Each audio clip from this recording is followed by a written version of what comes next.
Doctor Sreevarma ஆயுள் தரும் ஆயுர்வேதா அறுவை சிகிச்சை இல்லா குணம் ஆயுள் கால நிவாரணம்.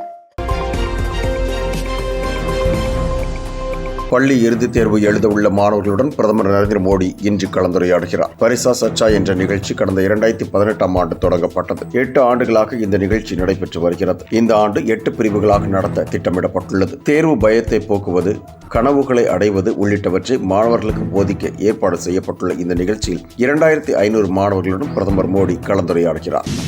முதலமைச்சர் மு.க.ஸ்டாலின் தலைமையில் இன்று அமைச்சரவைக் கூட்டம் நடைபெறுகிறது. காலை 11 மணிக்கு நடைபெறும் நிகழ்ச்சியில் துணை முதல்வர் உதயநிதி ஸ்டாலின் உள்ளிட்டோர் கலந்து கொள்கின்றனர். 2025-2026ஆம் ஆண்டுக்கான பட்ஜெட் தாக்கல் செய்யப்பட உள்ள நிலையில் அது குறித்தும் விவாதிக்கப்பட உள்ளது. தமிழகத்தில் புதிய தொழில் தொடங்குவது, ஏற்கனவே உள்ள தொழில்களை விரிவாக்கம் செய்வது உள்ளிட்ட திட்டங்களுக்கு அமைச்சரவைக் கூட்டத்தில் ஒப்புதல் அளிக்கப்பட உள்ளது. மகா கும்பமேளாவில் குடியரசுத் தலைவர் திரௌபதி முர்மு இன்று புனித நீராடுகிறார்.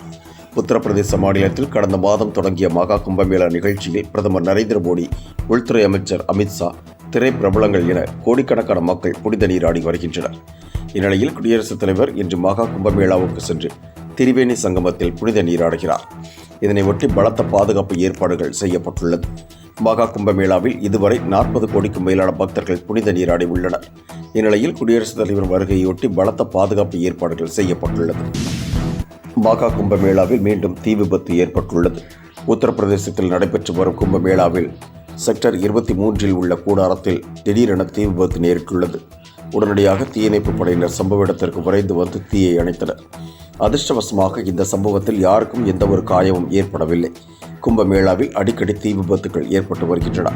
கடந்த மாதம் 29ஆம் தேதி ஏற்பட்ட கூட்ட நெரிசலில் சிக்கி 30க்கும் மேற்பட்டவர்கள் உயிரிழந்தது குறிப்பிடத்தக்கது. யாரும் தன்னை பணத்தால் அடிமை செய்ய முடியாது என இபிஎஸ் தெரிவித்துள்ளார். கோவையில் நடைபெற்ற விழாவில் பங்கேற்று பேசிய அவர், அத்திக்கடவு அவிநாசி திட்டத்தை அதிமுக ஆட்சி செயல்படுத்தியதாகவும், ஆனால் முதல்வர் மு.க.ஸ்டாலின் அதனை திறந்து வைத்து மட்டும் பெருமை அடித்துக் கொள்வதாகவும் விமர்சித்தார். நடந்தாய் வாழி காவிரி திட்டம் ஆட்சி மாற்றம் ஏற்பட்டதும் கிடப்பில் போடப்பட்டதாகவும், அந்த திட்டம் நிறைவேற்றப்பட்டிருந்தால் மக்களுக்கு சுத்தமான குடிநீர் கிடைத்திருக்கும் என்றும் இபிஎஸ் தெரிவித்தார். தமிழகத்தில் நிச்சயம் ஆட்சி மாற்றம் வரும் என்றும், விவசாயிகள் கோரிக்கைகள் அனைத்தும் நிறைவேற்றப்படும் என்றும் இபிஎஸ் தெரிவித்துள்ளார். 2026ஆம் ஆண்டு திமுக ஆட்சி அமைக்கும் என்றும், ஈரோடு கிழக்கு இடைத்தேர்தல் வெற்றியே இதற்கு அடித்தளம் என்றும் அமைச்சர் சேகர்பாபு கூறியுள்ளார். மத்திய அரசு நிதி ஒதுக்கீட்டில் தமிழகத்தை தொடர்ந்து வஞ்சிப்பதாகவும் அவர் குற்றம் சாட்டினார். மத்திய அரசு நிதி தராவிட்டாலும் மதிநுட்பத்தால் முதல்வர் திட்டங்களை செயல்படுத்தி வருவதாகவும் பெருமிதம் தெரிவித்தார். திமுகவை விமர்சித்தவர்களுக்கு இடைத்தேர்தல் வெற்றி பதிலடி கொடுத்துள்ளதாகவும் அமைச்சர் சேகர்பாபு தெரிவித்துள்ளார். பழனி முருகன் கோவிலில் இன்று முதல் 3 நாட்களுக்கு இலவச தரிசனத்திற்கு அனுமதி வழங்கப்பட்டுள்ளது. தைப்பூச திருவிழா கடந்த 5ஆம் தேதி கொடியேற்றத்துடன் தொடங்கி நடைபெற்று வருகிறது. நாளை தைப்பூச திருநாள் கொண்டாடப்பட இருக்கிறது. இதனையொட்டி தேரோட்டமும் நடைபெறும் என்றும் அறிவிக்கப்பட்டுள்ளது. இந்நிலையில் பழனி முருகனை தரிசிக்க இன்று முதல் 3 நாட்களுக்கு இலவசமாக அனுமதி வழங்கப்பட்டுள்ளது. ஏராளமான பக்தர்கள் முருகப்பெருமானை தரிசிக்க பழனிக்கு வருவார்கள் என்பதால் பலத்த போலீஸ் பாதுகாப்பு ஏற்பாடுகளும் செய்யப்பட்டுள்ளது.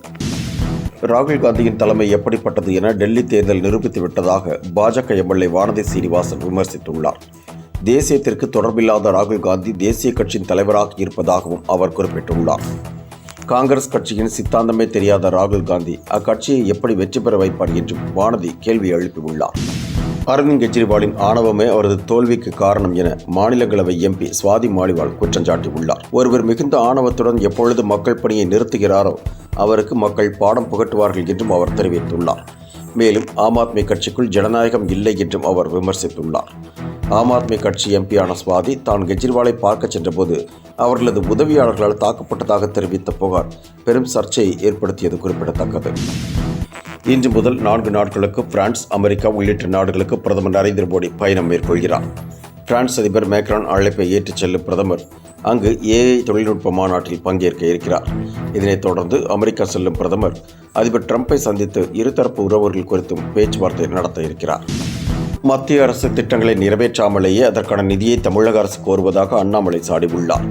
மத்திய அரசு தமிழகத்திற்கு நிதி வழங்காமல் தொடர்ந்து வஞ்சிப்பதாக முதல்வர் மு.க.ஸ்டாலின் குற்றம் சாட்டி வருகிறார்.